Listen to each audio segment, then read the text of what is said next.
Good morning. My name is Goose. I'm a man in long-term recovery. What that means for me is I haven't found it necessary to use any drugs or alcohol since 4/21 of 2013. Welcome to the Using Technology in Oxfordhouse breakout panel. This one is going to be riveting.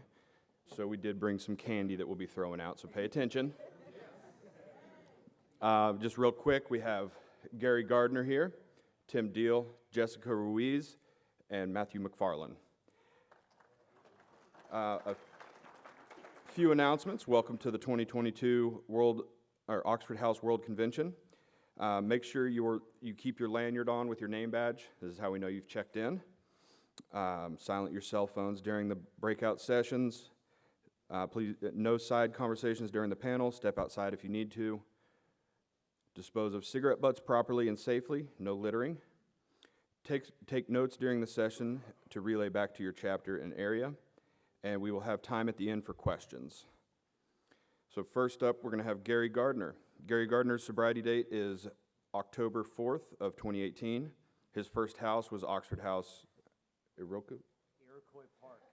Iroquois Park, what he said, in Louisville, Kentucky, where he currently lives.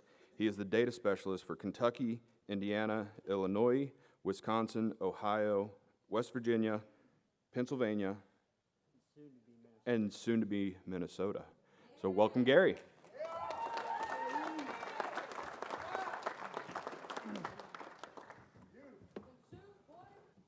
Thank you all. It's starting to fill up. This is much better because there's going to be some engagement, some crowd participation. It's 8:15 on a Saturday, so I know you guys, last day in Seattle, you're going to want something to remember this. So, if you guys don't know, this is being live streamed all around the world. Times Square, the Vatican, probably. So if you would you guys stand up, turn around, and wave to the people at home? Thanks, guys. Good stuff. And plus, I got you off your feet. So, I'll reintroduce myself, and there's also some engagement in that. So I reverse what everybody says. I'm a person in long-term recovery, and my name is Gary.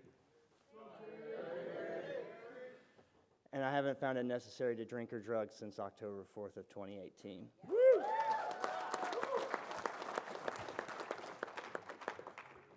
So, I'm going without a net here.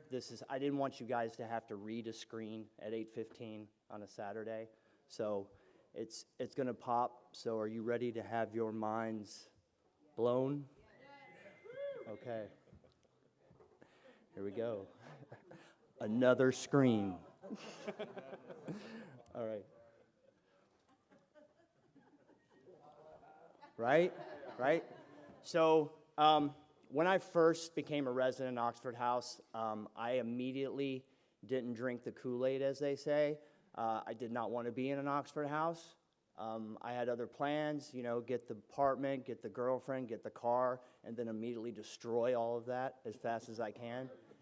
And so then after a couple months, I figured, man, this is probably the spot for me. And coming close on the time that I took the job with Oxfordhouse, I wanted to do something to contribute to the organization, my family, and wow everybody with my brilliance. So I was going to come up with something. I was going to come up with something that connected us all. This is all a true story. This actually happened.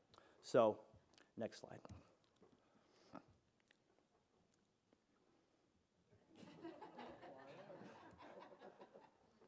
It's not translating.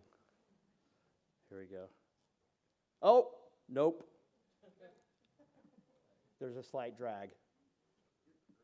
Yeah. It's not like a MacBook. Sorry, this is the only way I could practice. I've ruined everything. Okay.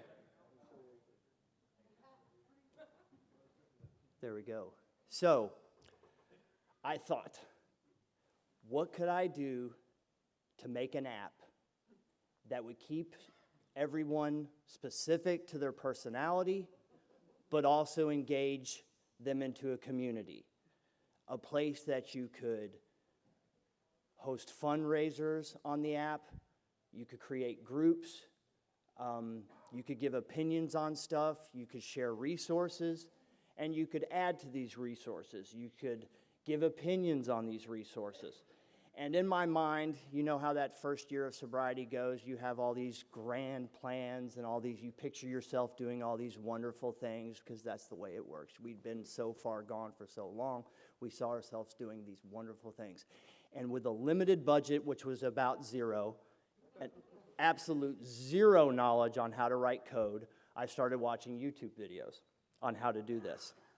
And some of these guys can probably attest to this. It's very difficult. It's way further than anything that I could ever do. But I had a concept, and I had an idea. And I was going to put it to work, and like I said, I was going to wow everybody with my brilliance. And I did it. I thought of something, and that's me. I didn't look like this. 3.5 years ago, I kind of looked like Charles Manson in that famous perp walk that everybody knows where he has the 2 federal agents on the side of him. That's what I look like. I'm much taller than Charles Manson, but you get the idea. So anyway, that's me with the idea. And yes, ladies and gentlemen, I created Facebook. 15 years after somebody else did. It's true. It's all happened. It's really happened at Iroquois Park.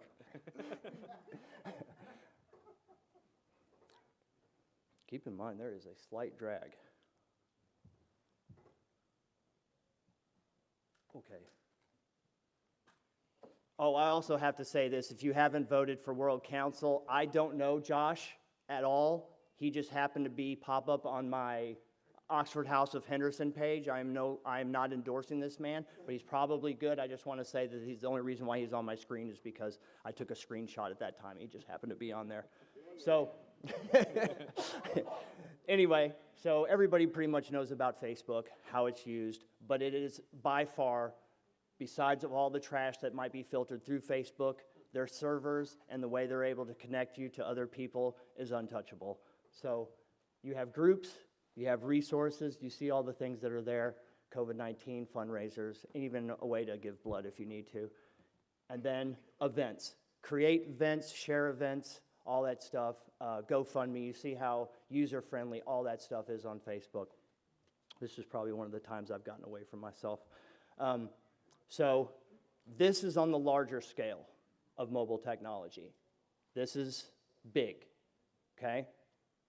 Now we're going to, you guys are pretty familiar with Facebook, but we're going to take it down to a house level. GroupMe. I don't know if any of y'all are familiar with it. When I moved into my first Oxford house, there was a young man that was really smart. He was going through medical school. When you use a group chat, and some people have iPhones and some people have Androids, sometimes the translation gets jumbled up. It's hard to remove people. It's hard to add people. It gets complicated. With GroupMe, it uses the basic text system.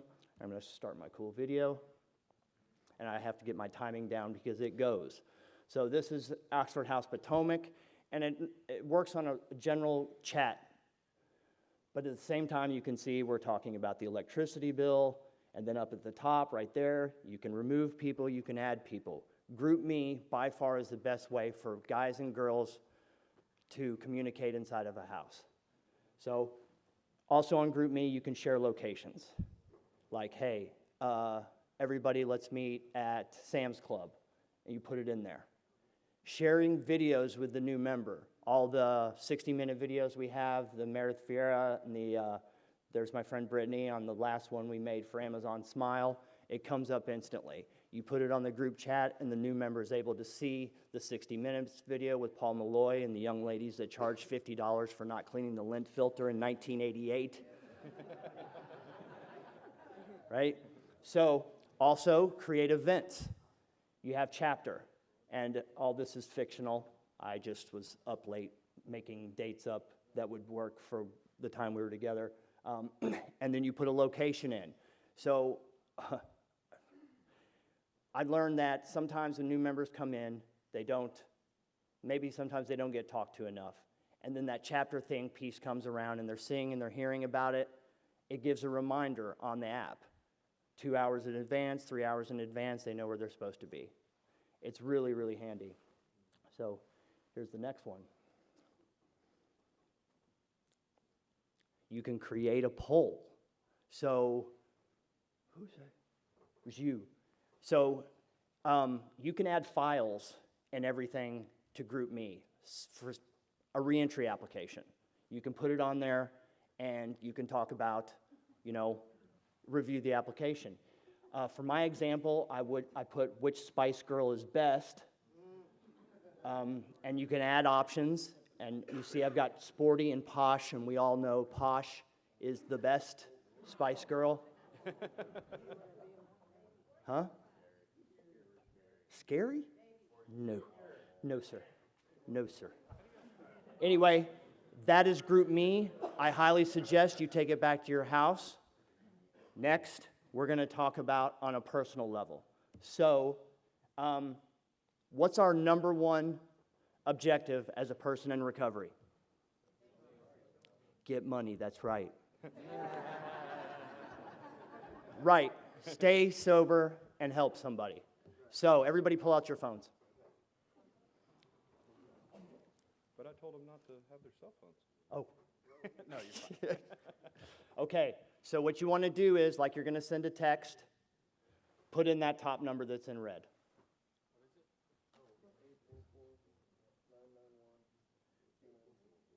Okay. Left side of the room is going to put in 10001. That is in Lower Manhattan, I believe, their zip code. The right side is going to put 33101. That is Miami Beach, Florida.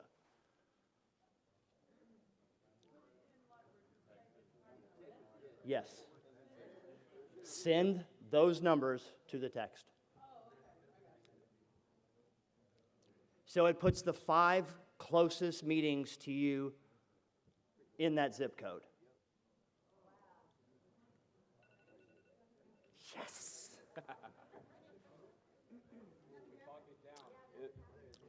Miami Beach. Sometimes it takes a minute. It takes a minute. Yeah. There's a slight drag. And if they can't find a meeting, they will give you Zoom options that are going on at that time. I assure you, it works. It just, there's a slight drag or there's some, yeah, zip code. So wherever we are, like you can put in Washington tonight when we finally get out of here and we got some stuff that well, that's not going to happen tonight. Maybe tomorrow. Wherever you are, you put in the zip code where you are. It finds the 5 closest meetings then. Guys, I've taken up all my time. Thank you so much. I appreciate you.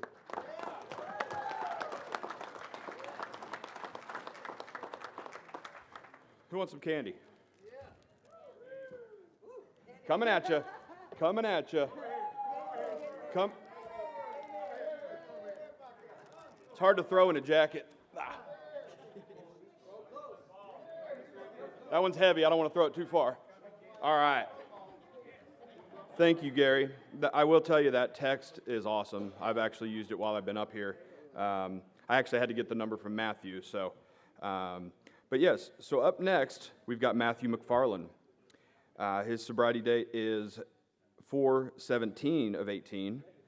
First house he lived in was Oxfordhouse Coronet, did I say that right? In Fort Worth, Texas. He currently lives in Austin, Texas, and works as an outreach worker. Welcome, Matthew.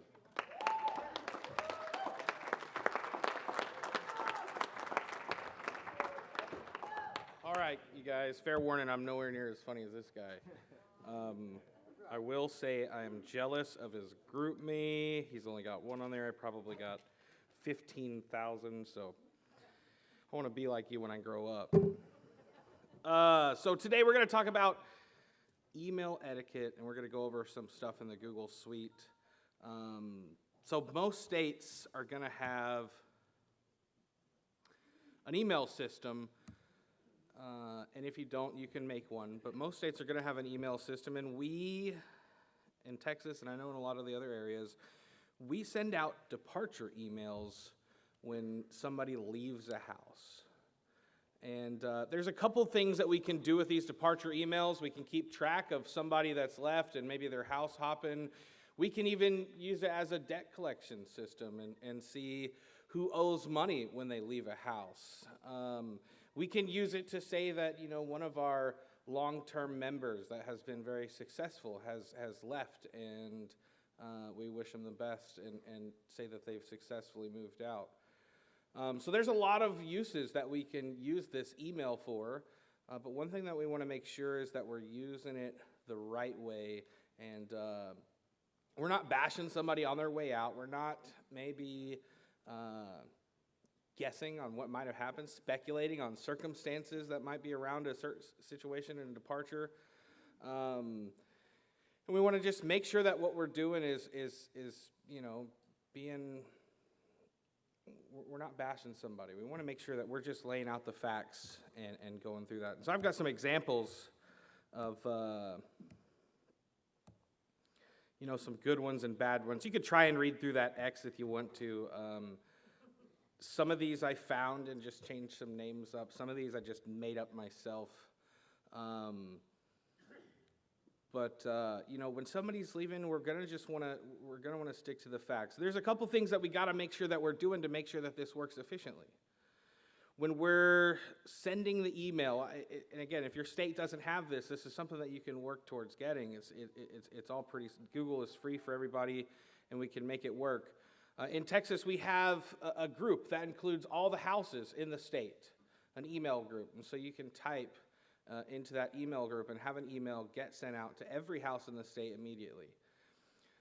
One of the reasons that this works and one of the ways that this works is that we have to be able to have some uniformity to be able to search when we're trying to look for somebody. If we're interviewing somebody and on their application says they've lived in an Oxfordhouse before, well, we're going to want to go to the email and look and see what the circumstances were around that departure.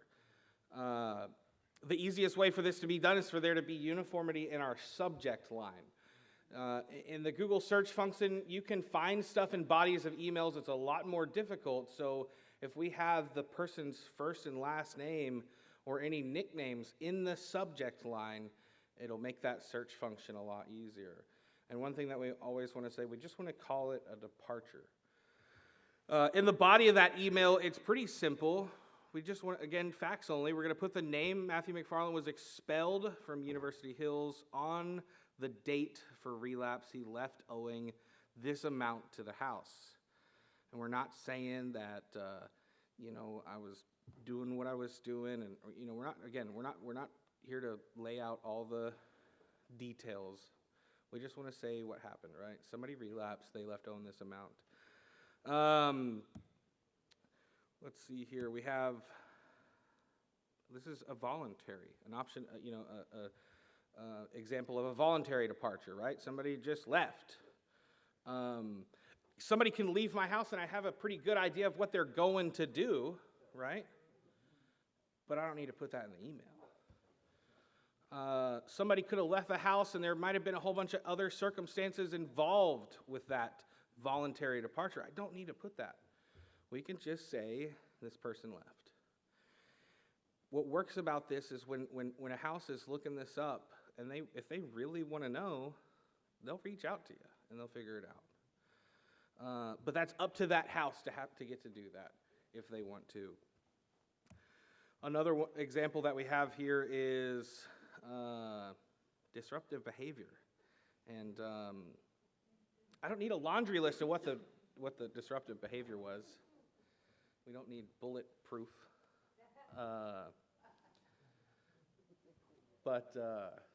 We just need to say what the disruptive behavior. That's cool. Again, if a house wants to know, if this happened, if you were interviewing somebody and on their application they said they lived in an Oxfordhouse and you searched their name in the email and you saw disruptive behavior, who would call? Who would send an email? Who would reach out and just maybe be curious? Who doesn't care? It's okay. It's all okay. But we don't need to bash somebody and air it out and put it all out there. It's not a good look. So again,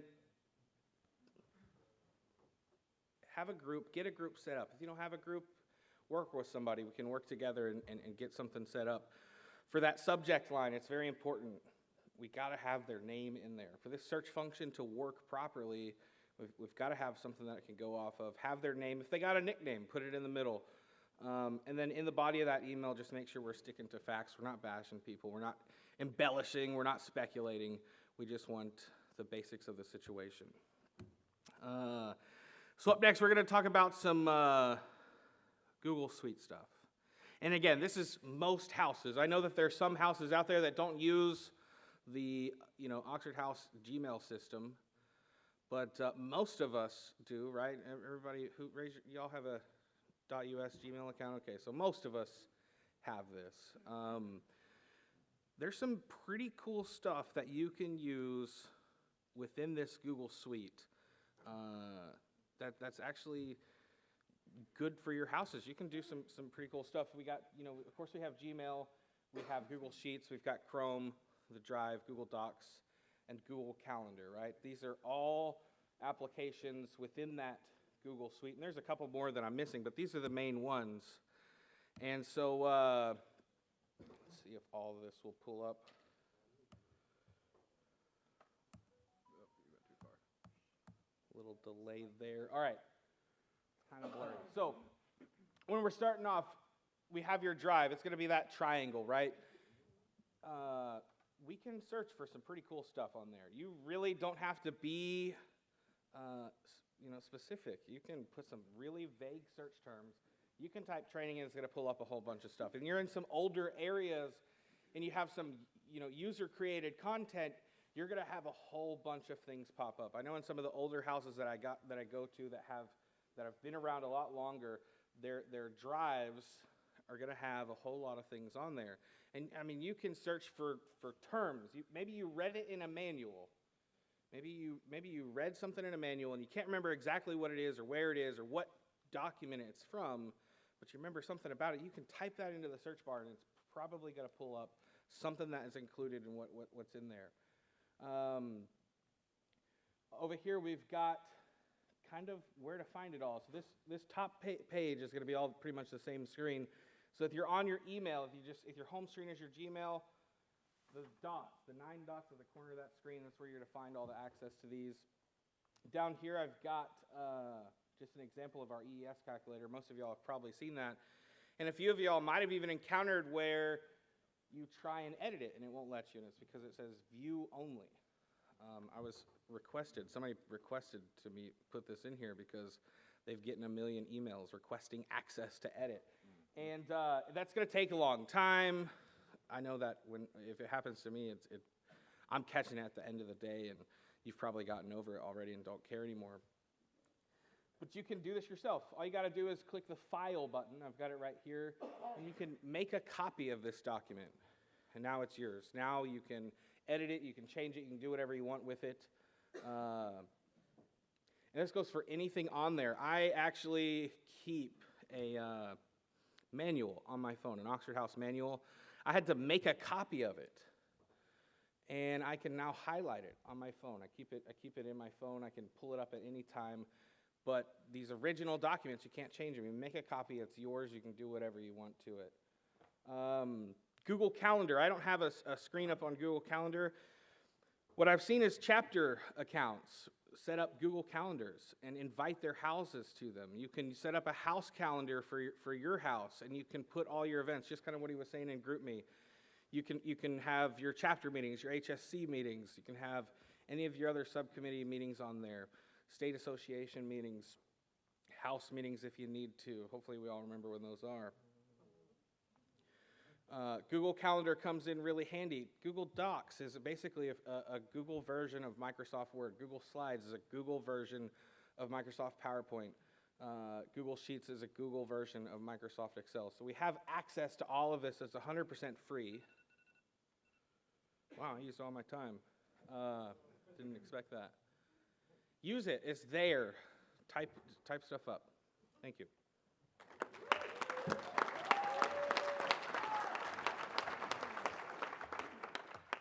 All right. I did want to clear one thing up real quick from Gary's presentation. Please do not do house votes over GroupMe. if you need a House vote, call an emergency meeting on GroupMe, but you need to be in a House meeting to vote. And then one thing I did want to ask about the tracking, Matthew, is if somebody, let's say Joe Bob left my house and he owes $240 and he pays that back. So do you just put a new email with his name? So yeah, man, I should have put it up there. There's a guy in my area, and he has been paying back, and I've been watching him as he's moved into another house about 3 months ago. I've been watching weekly as he's been paying back, and this other house is updating that email, replying back to that same email that they sent when he left, and saying, this individual sent us $40. This is his new balance. Thank you so much. The next week, this individual sent us $40. Thank you. And so that's how that would work. And it's actually really cool to see that. You don't normally see it. It's a good way to point that out. But yeah, that's how you would do that. That's awesome. If you don't use the microphone, the people on the stream can't hear you. There's a microphone on the table right in front of you. He's going to say that again so that people on the stream can say, or can hear him. All right, so can you hear me? What was I saying? Yeah, if somebody leaves and they owe you money, when they start paying you back after they've moved into a new house, send emails out. Reply back to it. Tell them how much they paid. Put their new balance. I've seen it happen. It works good. Thank you. Thank you. All right, some candy.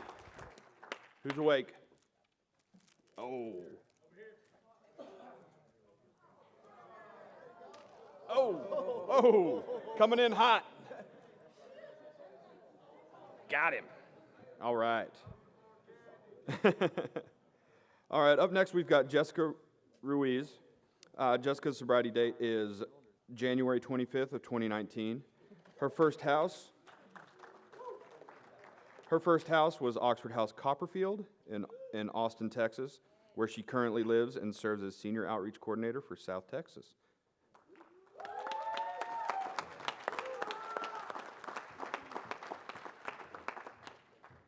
Good morning, everybody.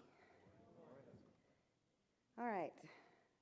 I will try to talk fast because when I was sitting down to think about what to tell you guys about technology, I sat down with my technology, which is really just my laptop and my phone and my printer, and thought about what I have used as an Oxfordhouse member, a chapter officer, and as an outreach worker.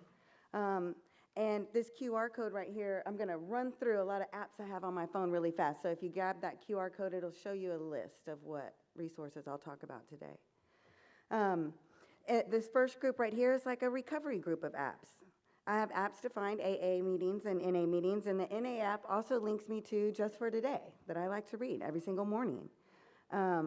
This My Spiritual Toolkit was my first recovery-related app that I downloaded out of treatment. It has a sobriety counter. It has a link to AA's daily reflections if you want to read that. It also has tools for 10th step and inventory tools, even though my sponsor made me handwrite all those things out to her.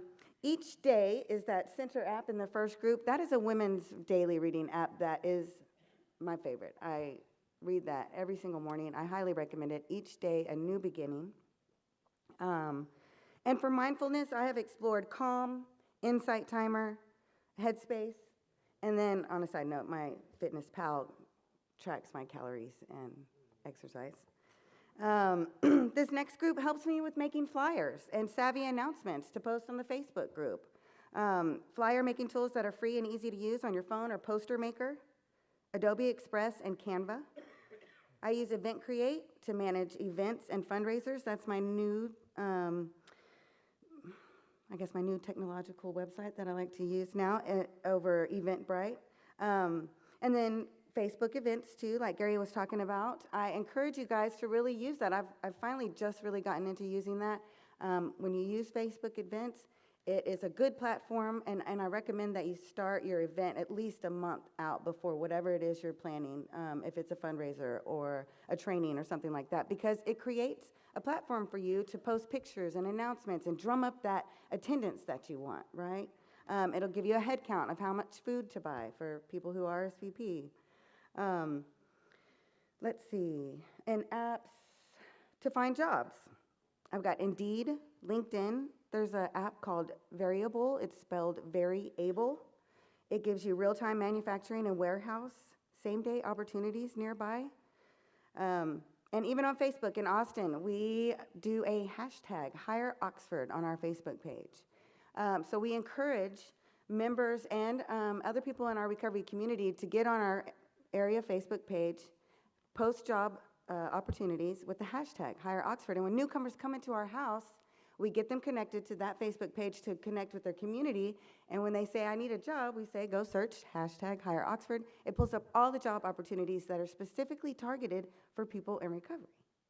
So if you don't use that system, I recommend that. We already talked about GroupMe for group chats. And YouTube is helpful to learn how to do all these things. So we're running through some technological tools today. Use YouTube for how-to videos. You know, for anything, like how to change your home's air filter if you need to do that regularly.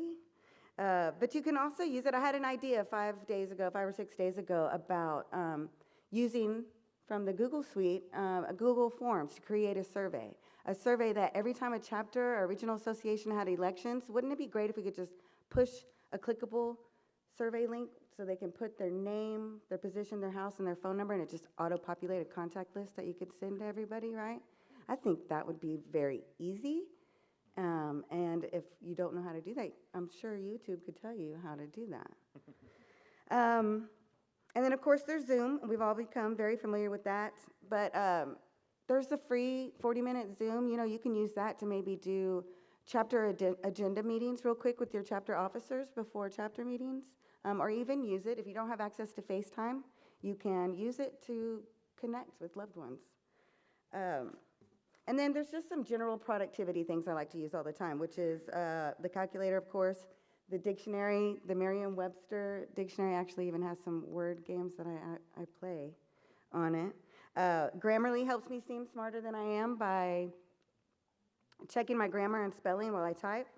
I use Dropbox and Google Drive to retrieve all my files on my devices, including my phone. The scanning apps are probably my favorite, TurboScan and Adobe Scan. I use TurboScan for everything. I've completely abandoned using a printer scanner for anything. The app uses your phone's camera. The images come out way better. You can make multiple pages very easily and just send it wherever you need to go from your phone. Let's see, let me move on from apps.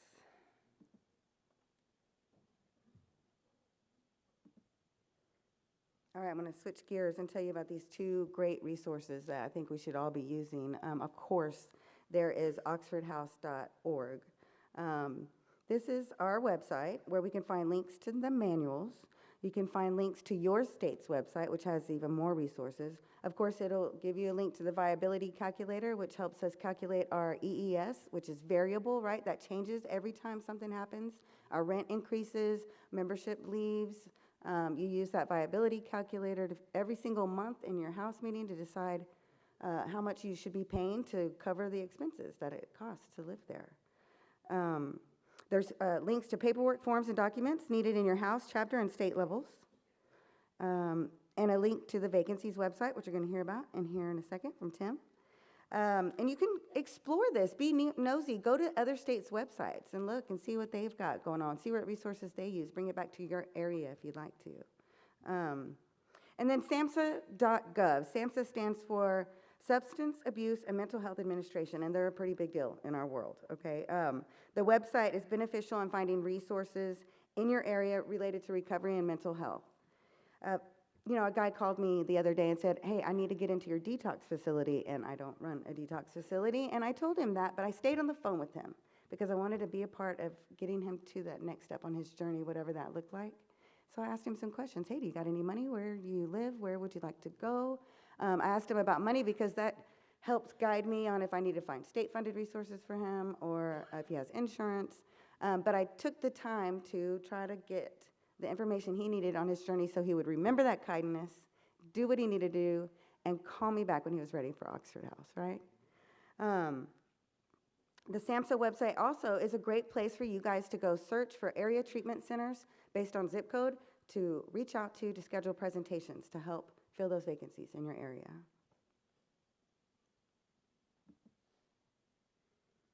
All right, surveys. Surveys are very important, and they're an important technological tool that we use all the time right now, even in Oxfordhouse.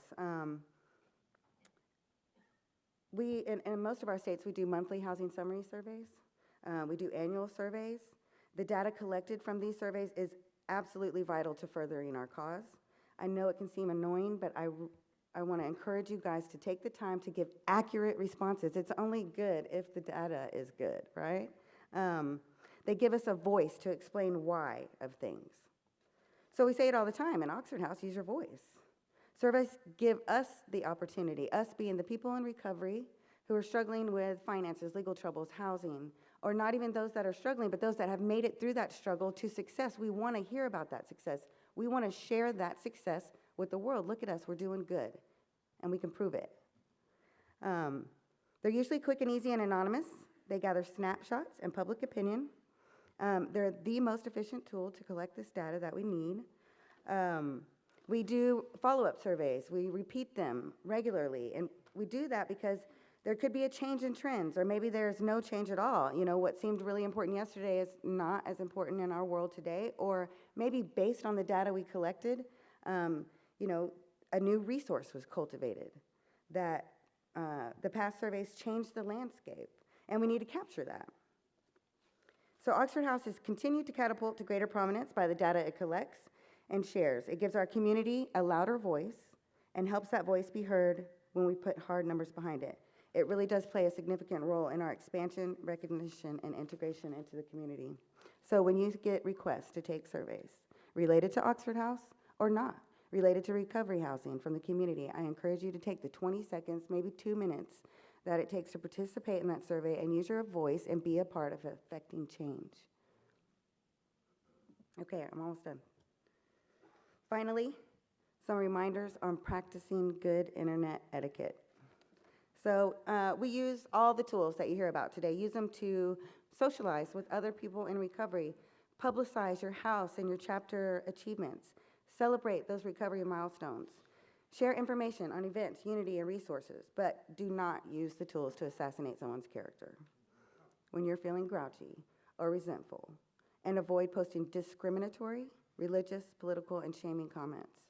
The things you post on group chats and social media is forever, even if you think that it goes away or it gets deleted. Somebody's taken a screenshot of that and sent it to your local outreach worker. I call that Exhibit A.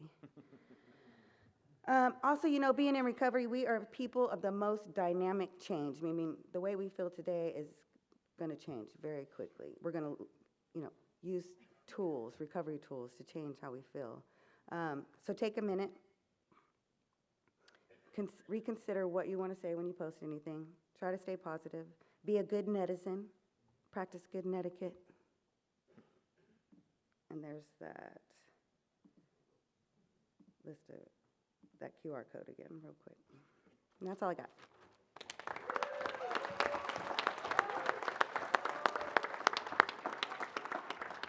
I'll leave that QR code up for a minute if you guys want to take pictures of it.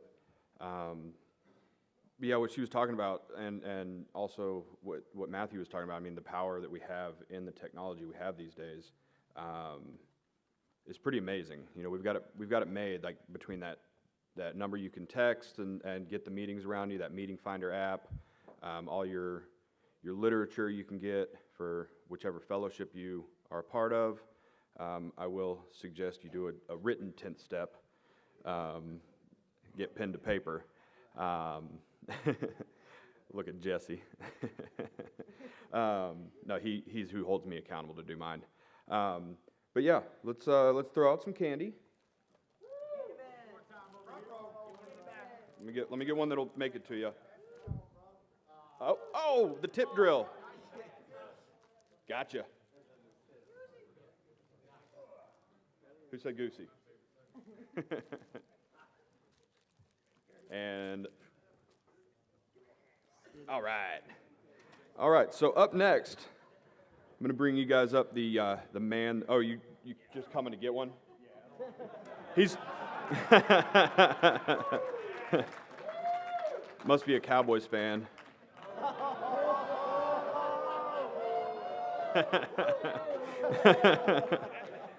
All right. I'm going to bring up the man, the myth, the legend, Tim Deal. His sobriety date I really like is 11/1/11. First house he lived in was Oxfordhouse, Bradley Beach in Bradley Beach, New Jersey, and he still lives in Bradley Beach and serves as the Director of Technology for OHI. Please welcome Tim Deal.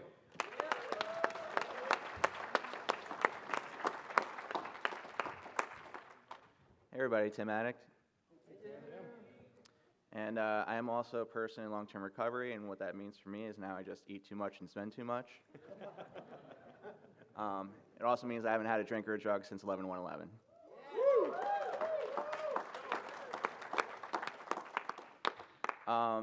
Yeah, so I'm excited to be here with you all. So, I personally was, one of the lucky people when I got sober 10 years ago to come in and be given, what I call the speedball to recovery, which is, the 12 steps in an Oxfordhouse. And so I was given a place that I could stay as long as I wanted, and kind of focus on my recovery, go through the 12 steps and, kind of rearrange my life and have a personal transformation that allows me to live on a different basis today. And so, I try to do whatever I can, with the opportunity that I've been given, because I really feel like I've been given a second chance at life, like a whole new life, and I'm sure a lot of you feel the same. And so, one of the things that I tried to do early on was to create the vacancy system. So the way that happened is I just started going to my chapter meeting, because they said, hey, the new guy's got to go. And I went there, and they made me the HSR. And so they told me, like, listen, you got to make sure that people are, updating their vacancies, and it was a major problem at the time because you needed a username and password to log in, and if you forgot that, it was kind of a pain to reset it and get a new one. You'd have to remember yourself to go in and update it, and which people just forgot to do all the time. I mean, I know for me, I need to put everything in my calendar. I forget everything, even today. And so I started calling all the houses each week and kind of, writing down their vacancies, and then I started putting together a list of treatment facilities in the area and sending it out to the treatment facilities. And so I was doing that manually for a while. Then I started texting people to get that information, and then I kind of had the idea of like, hey, like maybe I could, write some code to have this happen automatically. And that's kind of how the idea of the vacancy system was born, because I was too lazy to do it myself anymore. So I ended up, deploying it to my chapter, and then to, the state of New Jersey, and then other states started wanting to get on there. And then before I knew it, Paul Malloy reached out to me and said, hey, I want to hire you to deploy this nationwide, and that's why we have the system today.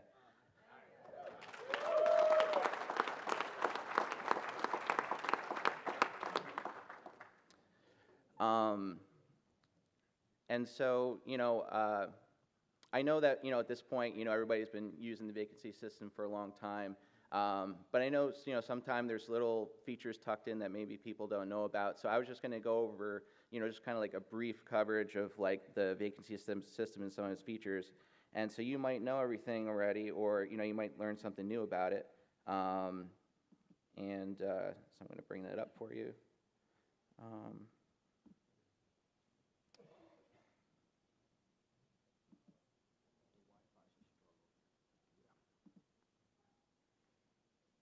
Okay, now I should be able to bring this up. You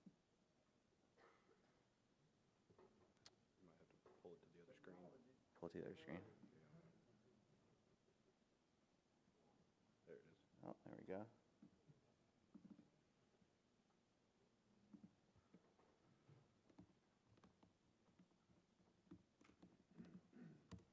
See if I typed it right. Nope.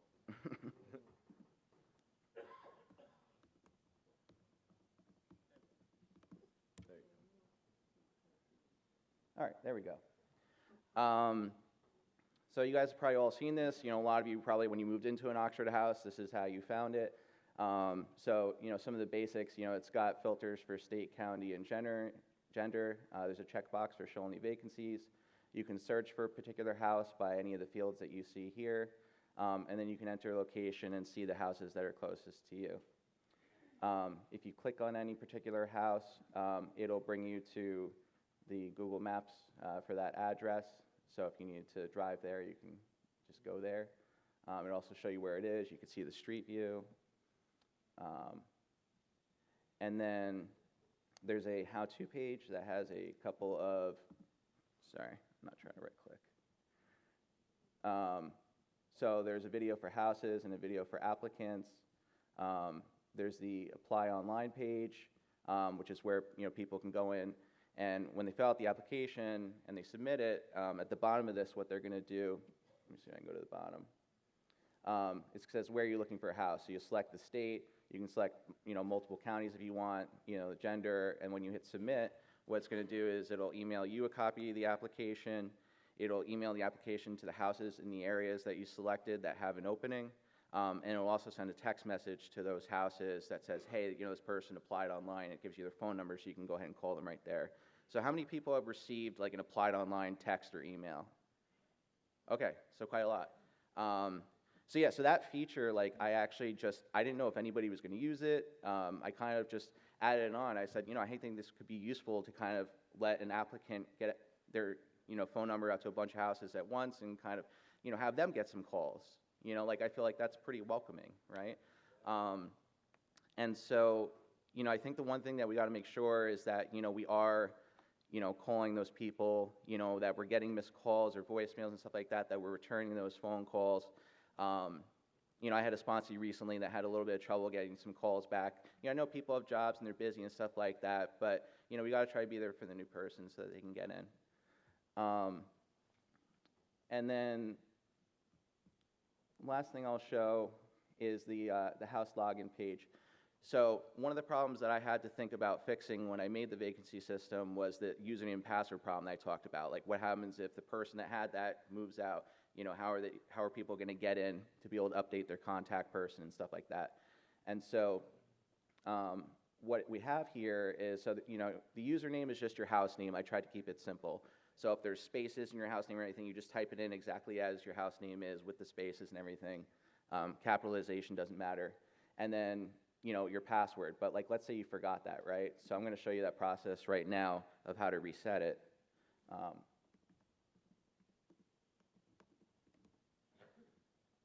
right, so the house that I have set up for this is called Bradley Test House.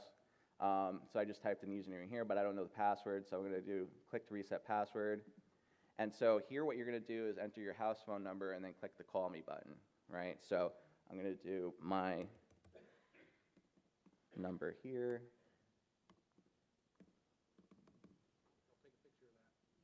Oh, I think I did a typo. All right, so let me take out my phone before I hit call me.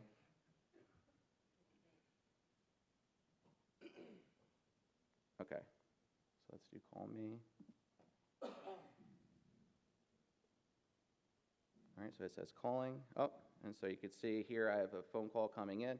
So I'll put it on speakerphone. Hello? Hello? Bradley Test House. Your password has been reset successfully.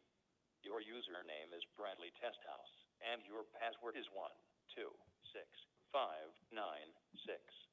Again, your username is Bradley Test House, and your password is 126596. You're welcome. Goodbye.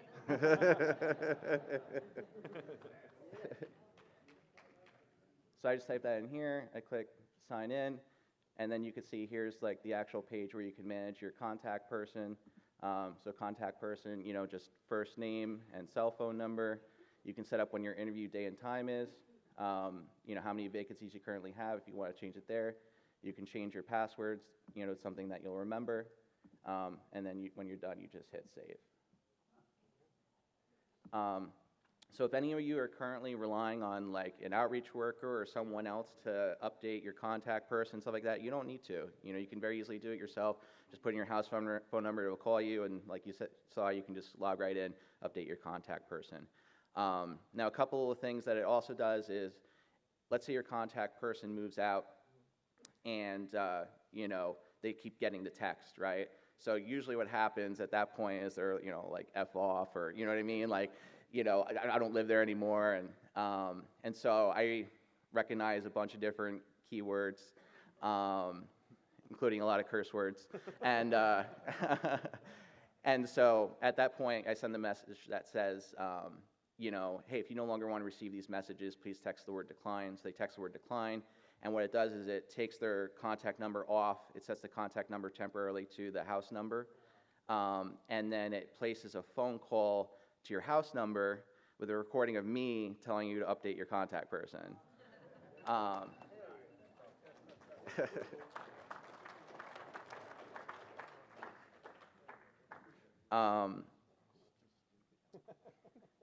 Yeah, and I think that's most of it.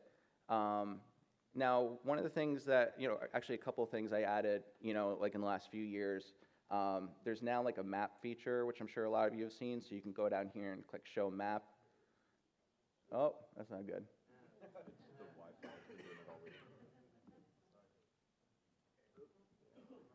All right, well, that's my job to fix, so. All right.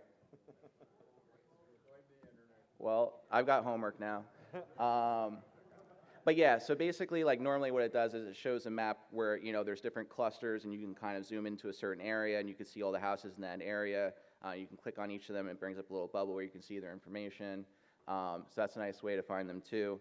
And then also for women and children, men with children houses, you could see that it now displays like 2 different vacancy numbers. So that way you can see like, how many, because for certain houses like in New Jersey, like they'll have like 1 women with child spot, and then the other spots in the house will only be for women. I know it's not like that in every state, but for the states where those 2 numbers will be different, we kind of want to display that. So for a woman that's looking for a spot with a child, she can actually find which houses have that now.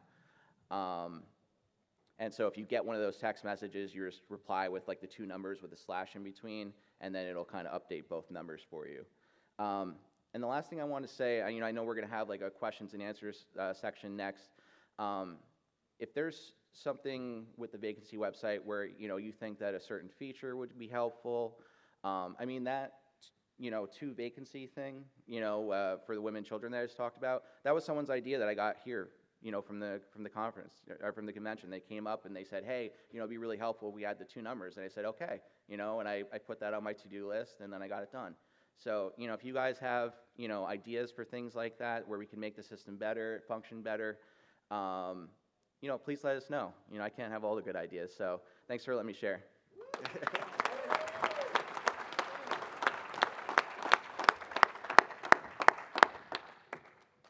How cool is that? I know when I moved into my first Oxford house, I was in treatment, and they just handed me a printout of numbers. And the vacancy site then was me calling each house, hey, do you have any vacancies? Yes, so thank you, Tim. Do we have any questions? Your hand was up first? You gotta go to the microphone. I'll repeat it. Yeah. Jesse, can you make sure that mic's on? I've been doing a lot of walking. All right. Hey, I'm BB. I'm an addict. So what if you don't have a house phone or you don't know your house phone number? Can you just put a cell phone for the vacancy website? Is this working? Okay. Yes, so if you temporarily need to put like another cell phone number, you can, but you can't use the same cell phone number for both. You can't use the same cell phone number for both the contact number and the house number. They have to be 2 different numbers. So it can be 2 cell phones if you need it to be. But we do recommend that every house have a house phone number, because that's sort of like the consistent point of contact, no matter what else happens with the different contact people. Yeah, and we that's were how just you- opening a brand-new house, and so until we got all of that established, we wanted to still make sure that the vacancy website was updated, so that's what I was asking. Yeah, so if it's temporary, then definitely you can use 2 different cell phone numbers, and that'll work fine. All right, cool, thanks. Hello, James from Virginia. Hello. I think maybe it would be helpful to have houses that, and maybe that you need to get this information from the house, but like that require a vaccine. There's at least like 2 houses in my chapter that do. So, anyway. Okay, thank you. So I'm Jason. I'm from Washington. My sober date is 9/28/18. My question is, I'm the state association rep for Spokane, and okay. Oh, now I feel like I'm in court. I didn't do it. Yeah, I lied. We're talking with the chapter chairs in the various houses. I wanted them to download GroupMe or WhatsApp, and they get, oh, well, my phone gets viruses, or I get these strange texts, and all of that stuff. Is that true, or are they just, we're on live TV, Amy. Is that like, you know what I mean? Yeah. So are you asking that if they have their phone number on the No, if they vacancy website? download the app, GroupMe or WhatsApp, that they are getting like Spam. yeah, I guess, like from porno sites and That's probably true, and you mix 10 years of methamphetamine use, you're going to start to, but most cell phones now come with malware, okay. and I don't know. you definitely can't parallel pornography with GroupMe. GroupMe's very safe. It's, All right. Yeah. oh, this is on the live stream. All right. We might need a new data specialist for the. But that was a question, and I said, well, I don't believe it. But And you can't force anybody to do anything, and there's Yeah. some people that don't want to participate like that with the house, and it happens, That's why Alright. we don't vote by text. yeah, no. So, all right, thank you. Hello, my name's Curtis from Washington State, locally, so I drove in. With the vacancy website, I don't know if my house number, like for my house, is correct. Is there a way to change it? Yes, so that's one of the few things that you can't change yourself. But if you speak to your outreach worker, they can update your house phone number for you. But the way you can check first before you ask them about it is to just find your house on the vacancy website, check the house phone number column, and see if it's correct. If it's correct, you can just leave it. If it's not, just reach out to your outreach worker, and they can update it for you. Thank you. No problem. And I did, sorry, I had one question about that. That's a new feature you added where you can call me. Does that number have to match the house number, or could somebody just put in their own cell phone? It has to be the house number. Okay, perfect. My question was, when it comes to searching a departure, how broad is that search going to be on Google? Is it global, or is it going to be state, chapter? Yeah. It just depends on what kind of system you have set up in your area. So Okay, for Texas, for instance, and that's really the only one that I have experience personally with, but I know that other states out there do something similar. For Texas, it goes to all the houses in Texas, as long as they're sending it to that Texas houses group. And, it's one of those things, it only works if everybody does it. That's the other thing. I see it all the time in my areas. We use GroupMe, in my areas, and I'll see people get kicked out of GroupMe. And to me, what that means is that person just left or relapsed or whatever, and I'll see them get kicked out of the GroupMe. I won't see an email departure go through. And so if this person owed any money or something like that, or had some sort of departure that maybe another house might want to know about, they're not going to be able to find that out. So again, it's only going to go to the group that it's sent to. There's currently not a nationwide type system. You're not really, I'm sure it does happen. It's not going to be the most prevalent. You'll see house hopping in cities or cities close by, not crossing your state lines that much. So in the header of the email of a departure, are you putting the list of, on that destination, you're putting the list of all the houses in the chapter in the state, or what's the destination when that departure email goes out? So it's a setting within Google, within Gmail, right? And you have a contact book, and you can create a group email list.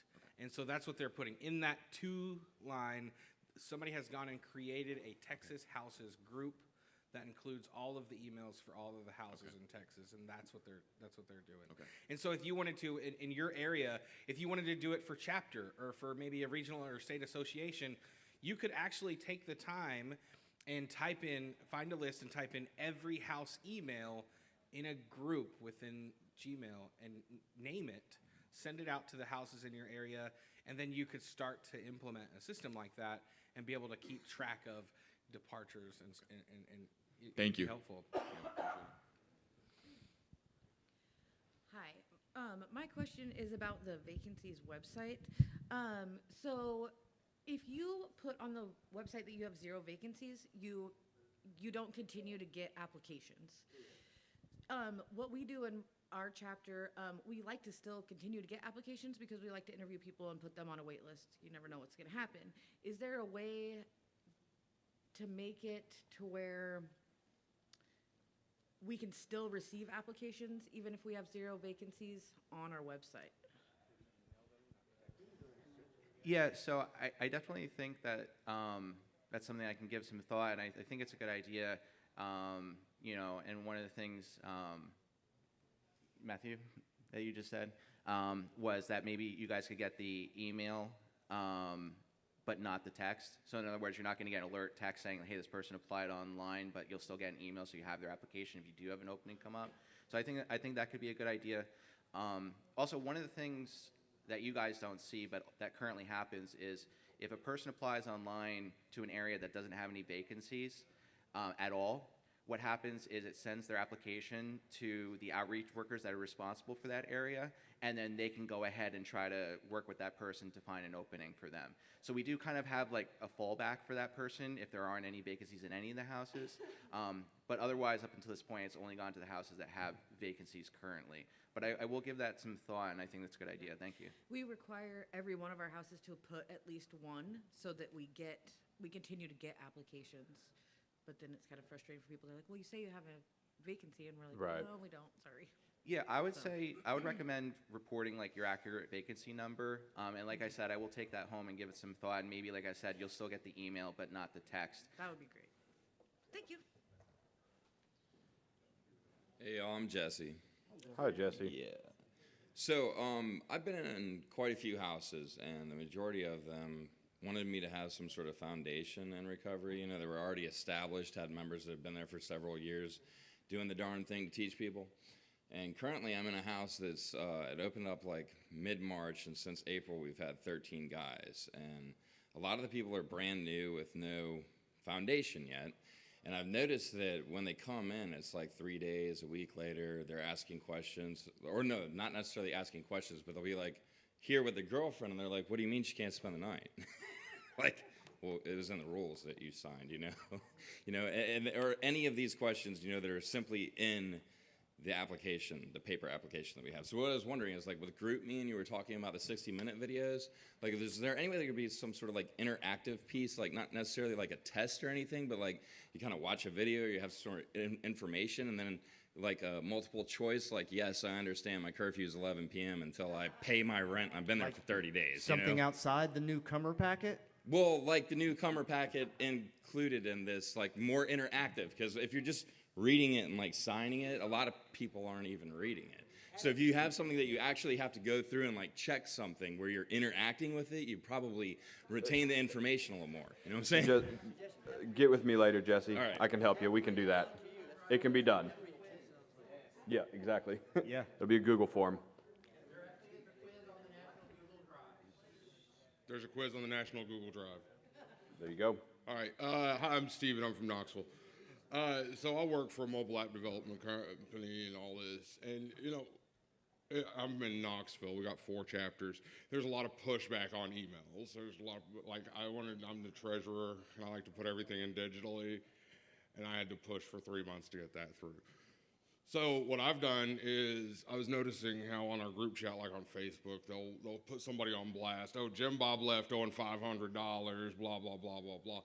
So I've got with my rep, and we've put together a Google Doc where I put it all together, and now I've got those 4 chapters together to where anybody can go in, like the president can go in, they can control F it and search that name. And we now do that with each applicant because some people are nervous and they start off going, no, I'm not on there. I've never been in an Oxfordhouse. Well, you have. You left owing 0 money. You left on good terms. I don't understand. So, and our goal is to stretch this across Tennessee to where it's just database. Now, in doing that versus the emails, do you think that the emails would be a better service, even though I'm in Tennessee and, you know, we avoid technology at all costs? So, you know, here's the thing about the emails, right? It's just information. In no way is a departure email that says somebody left, and even if they didn't send it the right way and said that they went crazy or something like that, in no way is this intended to say this person should not get in another house. Right. If somebody owes a house $600, in no way is that intended to say, don't accept this guy, he owes $600. Right.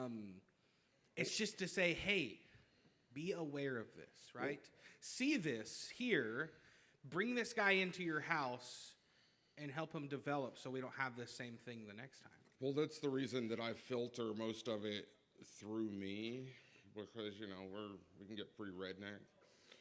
All right, and put some information that doesn't need to be there. So, you know, I'll get a text or something from another house, and it'll say, like I said, Jim Bob left, the SOB left on $500, he did this and that. And so that happens in our area, too. He crapped in the middle of the floor. That we have to continually bring up, right? But then I put it in the Google Doc and just say, you know, Jim Bob left on $500 on this day due to relapse, due to money, due to whatever. So to avoid, huh? Are you the exclusive owner of the document? Yeah, I've linked. There's the caveat. Mike. Oh, sorry. Yeah, Mike, they can't hear you. So if you're the exclusive owner of the document, and God forbid something happened, you relapse, you get tired of Oxfordhouse, you go away, there it is. Well, it is a lot. It's like they hear that I work for a mobile app company. I'm like, I'm financial director. Okay, that's the reason I'm the treasurer of my house. True. You know, they're like, oh, you work in this area. You know, fix my phone. Yeah. I think what they're trying to say, though, is by using the Gmail, because that the house has set up already, if you were to go anywhere or be fed up with even just handling that document, it would still be there with all the house emails. But, I mean, really, you're trying something new. Right. So if it's working... It is. Work it. But just what I would suggest maybe is make sure you work on the continuation of the information. So forward everything to the house email, so to speak, just so that there's a backup and a trail. That would work. All right. Yeah. Thank you, gentlemen. Thank you. You're welcome. I'm Bubba. I'm an addict. I'm Chapter HSR for Jackson, Tennessee, Chapter 15. My question is, I announced myself as Bubba. I want to ask about, you said on the departure letters or even email etiquette. When you're typing somebody's name in that top line, heard you say something about if they go by a nickname, first name in parentheses, nickname, or even if you have 2 people with the same name, like in my house, how is the correct way to put that in the email or in any kind of subject line with the names? You know, we're never gonna find a perfect way to do it. We just got to do the best that we can. And, you know, I mean, think about, we're all humans. Say I just misspelled your name, you know? Yeah. And so it's just the best that we can work with, right? We want to do our best and hope that somebody else can do their best. It's never going to be foolproof or fail-proof. And sometimes things are going to slip by. What I do and what I recommend is in that subject line, first name, last name, departure. If there's a middle name, or maybe they go by a different name, or maybe they use their middle name, or whatever, put the names in the subject bar that you think might best work for them, and hope that when they put their application in 6 months later, or whatever that looks like, that it's the same and they can think to look it up. So just an example is my name. My name is Boris Shelton, but I go by Bobo. I would put Boris Bobo Shelton. In parentheses. Yeah. Yeah, okay. All Yeah, right, anyway, because what it's doing by putting it in the subject is when you're in Gmail and you go to type in the search bar at the top, it's searching through your subject line. It's also searching through the body of the email. So it's really just giving those the search terms so that I know, because like I'm Goose, but my government name is Greg. So they would put Greg Goose Wise. So really all it is it's creating an easy way for Google Gmail to search for the names. So any way you guys want to put it, just so that when it is searched, it can be found. Thank you, sir. You're welcome. Thank I think we have time for a couple more questions. We'll get through the four of y'all, and then we'll be done. And everybody that stays through the rest can come on up and get candy at the end. All right, my name's Jason. First of all, thank you for making the system that allowed me to find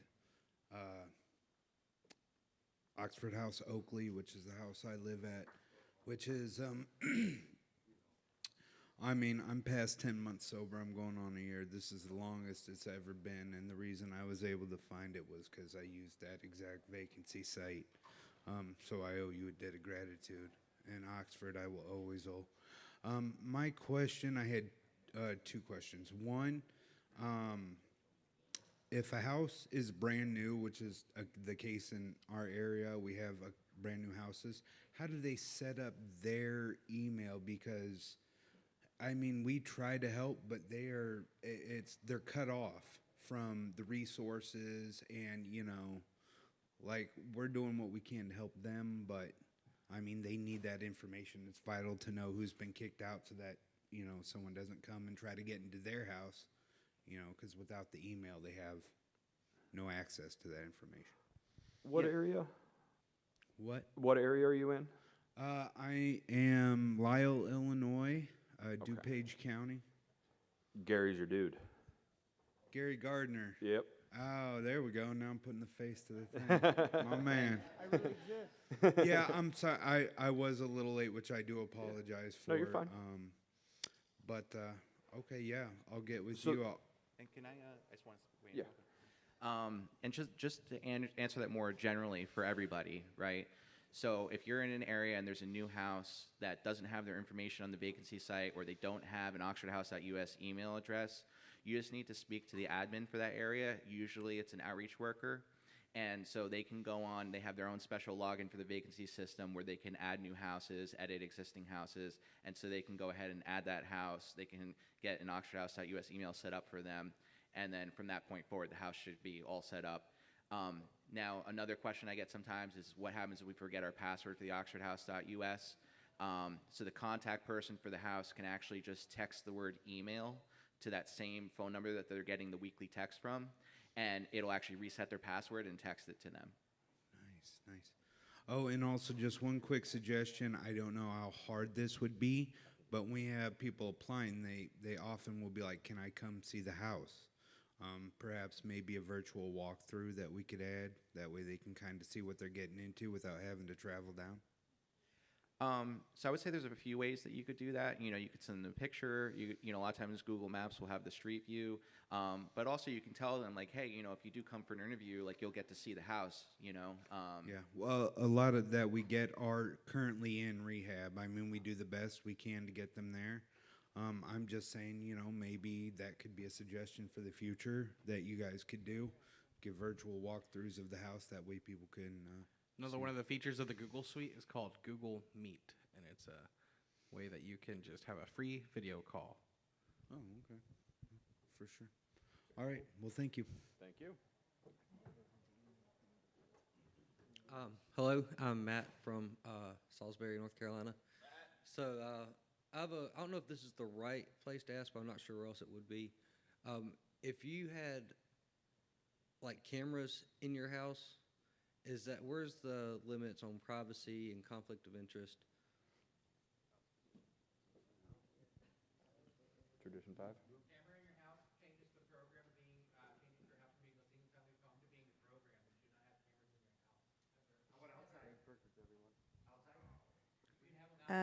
Call your local outreach worker and sit down with your house and talk about Tradition 5. Yep. Thank you. Hi, I'm Joseph from Delaware. I don't have a question. It was just something that I didn't hear, and I kind of wanted to bring to light because it's something that like people who have been around in my area for a while still don't know. And it's a feature that helps like my housing services. So they'll go to like the last updated and click it, and it drops it down from the most recent to not, or vice versa. So they can see like who's actually updating or not, and then they can contact the house and make sure that the vacancies are accurate. We recently had a house that hadn't been updated in like quite some time, so it's like it's kind of a red flag. So like let's check on them, see what's going on. Maybe they just need to change the number. And the number that texts you can be updated 24/7. Like I could text it right now, and it will. I think it's like a 32-second that it takes to update the website. But a lot of houses in my area didn't know that. Like they just wait until Monday at 6 o'clock to update their vacancies. So it's just an opportunity to stay on top of your vacancies and make sure that they're accurate. Thank you. Hi there, I'm Gina from Connecticut, and partly because of Oxfordhouse, I'll have 2 years on Friday, so Woohoo! Really grateful for that. Thank you. I have a kind of a twofold question. So, in Connecticut, we don't have an outreach worker right now. There's a we have like a ctoxfordhouse.org email address for like the director, but are you saying that there's a .us email address that we should have as well? So every house should have their own oxfordhouse.us email address. And if you don't, just come up here. We're about to close up, so you can just come up here and talk to us, and we'll make sure probably to just get talk you to guys you. set up. That's Yeah. easy. Thank you. But also, basically, the way that it should work is each house has their own oxfordhouse.us email address, and then there should be an administrator for your area that is in charge of adding new houses and stuff like that. Do you know who that is? If not- Yes, I think it's Jerry.